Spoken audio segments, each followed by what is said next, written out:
Hello guys, may gusto lang ako i-share sa inyo. Um, tuwing bumibili ako dito sa may Mercury, dito sa may Evergotesco Mall, dito sa may Commonwealth, sobrang bagal talaga tayo. Oo, sobra. Mm. As in, ang haba-haba na ng pila, ang bagal-bagal talaga. Ito, this is a constructed courtesian. Uh, Grabe, kabagal na promise, the more na marami ang tao, the more na bumabagal sila. Ang nakikita ko dito na diferensya, kulang sila sa manpower. Ang manpower nila is kukonti kasi ang mga pharmacy clerk nila, kukonti sila. Tapos, ang bagal pa kumilos na yung tipong akala mo parang katatanggalan ng mga fallopian tube nila. Mm-mm.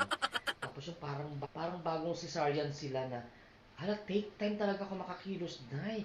Naintindihan ko naman yan kasi gamot nga yan eh.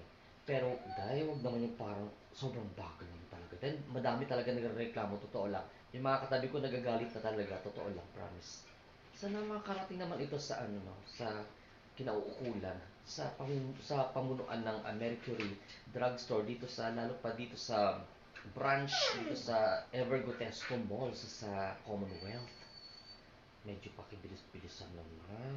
Oo, para namang ano, para may mga pigsa dahil. Charot. Dagdagan yung manpower nyo, masosolve ang problema dyan. Kasi kulang talaga sila sa manpower as in tas. Kulang na nga sa manpower, mabagal pa, eh di, ayan na. Nagkanda, parang na kami na sa MRT din, ang haba ng pila, promise.